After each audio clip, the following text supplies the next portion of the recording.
अस्सलाम वालेकुम नाजरीन। यासिर अरफात 1929 में इजिप्ट के कैपिटल कायरा में पैदा हुए। यासिर अरफात को यरूशलेम में अपनी वालदा के भाई के साथ रहने के लिए भेजा गया। जब उनकी वालदा का इंतकाल 1933 में हुआ, यरूशलेम में 4 साल गुजारने के बाद यासिर अरफात अपने वालिद के साथ रहने के लिए कायरा वापस आ गए, जिनके साथ उनके ताल्लुकात कभी भी ठीक नहीं रहे। इस हद तक कि यासिर अरफात ने अपने वालिद के जनाजे में भी शिरकत नहीं की। कायरा में नौमरी के दौरान अरफात ने यहूदियों और अंग्रेज़ों के खिलाफ इस्तेमाल होने के लिए फ़लस्तीन को हथियारों की स्मगलिंग शुरू कर दी, जिनका फ़लस्तीनी सरजमीन में इंतज़ामी किरदार था। इस किरदार को अदा करते हुए यासिर अरफात ने 1948 के अरब इसराइल जंग के दौरान यहूदियों के खिलाफ लड़ने के लिए अपनी तालीम तक छोड़ दी। यासिर अरफात को 40 साल बाद फ़लस्तीन लिबरेशन ऑर्गेनाइजेशन का चेयरमैन नामज़द किया गया। इस ओहदे से वो बरसों के तशद्दुद, सरहदी तनाज़ात और फ़लस्तीनियों की आज़ादी की तहरीक में सबसे आगे थे, जिसका मरकज़ हमसाया मुल्क इसराइल था। अरफात और कुछ साथियों ने अल फतह की बुनियाद रखी, एक ज़ेर ज़मीन नेटवर्क जो इसराइल के खिलाफ मुसल्लह मज़ामत की वकालत करता था। 1960 तक ये ग्रुप काफ़ी सरगर्म हो चुका था, जिसके बाद अरफात ने कुवैत छोड़ दिया और वो एक इनकलाबी बन गए और इसराइल के खिलाफ जंग और तेज़ कर दी। साल 1964 अरफात के लिए एक अहम साल था, जिसमें फ़लस्तीन लिबरेशन ऑर्गेनाइजेशन की बुनियाद रखी गई। फ़लस्तीन लिबरेशन ऑर्गेनाइजेशन, जिसे PLO भी कहा जाता है, दुनिया भर के फ़लस्तीनियों की एक नुमाइंदगी करने का दावा करने वाली एक सियासी तंजीम है। वो अरब और उनके औलाद जो 1948 में इसराइल की रियासत के क़याम से पहले फ़लस्तीन में रहते थे, ये क़यादत को सेंट्रलाइज करने के लिए 1964 में तश्कील दी गई थी। मुख्तलिफ फ़लस्तीनी ग्रुप्स के जो पहले खुफिया मज़ामती तहरीकों के तौर पर काम कर रहे थे, ये जून 1967 की 6 रोज़ा जंग के बाद ही नुमायाँ हुआ। ताहम 1990 की दिहाई में इस मुल्क के साथ अमन मुज़ाकरात में दाखिल होने से पहले दहाइयों तक इसराइल के खिलाफ एक तवील गोरिल्ला जंग में मसरूफ़ रहे। 3 साल बाद 6 रोज़ा जंग शुरू हुई। इसराइल एक बार फिर अरब रियासतों के खिलाफ खड़ा हुआ। एक बार फिर इसराइल गालिब आ गया और इसके नतीजे में यासिर अरफात की अल फतह तंजीम ने PLO पर कंट्रोल हासिल कर लिया। जब वो 1969 में PLO की एग्जीक्यूटिव कमेटी के चेयरमैन बने, उर्दन में कार्रवाइयाँ करते हुए अरफात ने PLO को तैयार करने का काम जारी रखा।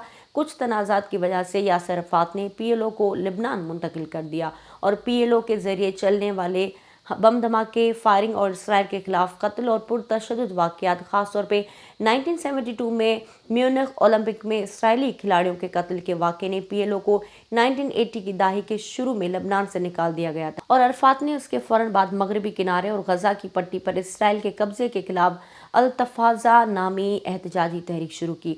अरफात ने 1991 में मैड्रिड कॉन्फ्रेंस में इसराइल के साथ खुद मुख्तारी के मुआहदे पर दस्तखत किए और इसराइली रहनुमाओं के साथ मिलकर देरपा अमन के लिए कई कोशिशें की, ख़ास तौर पर ओस्लो मुआहदा किया, लेकिन इन शराइत पर कभी भी अमल दरामद नहीं हो सका। यासिर अरफात ने 2003 में PLO के चेयरमैन का अहदा छोड़ दिया और 2004 में पेरिस में उनका इंतकाल हो गया। नवंबर 2013 में सुएज़ महक़क़ीन ने एक रिपोर्ट जारी की, जिसमें शवाहिद मौजूद थे कि उनकी मौत जहर का नतीजा थी।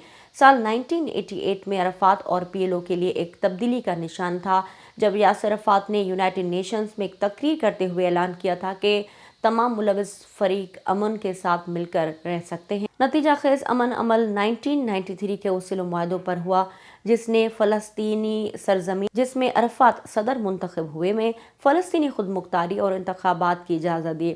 उस वक्त के आसपास 1990 में अरफात ने 61 साल की उम्र में एक 27 साल फ़लस्तीनी ईसाई लड़की से शादी की, जो उसके मरने के दिन तक शादीशुदा रहे।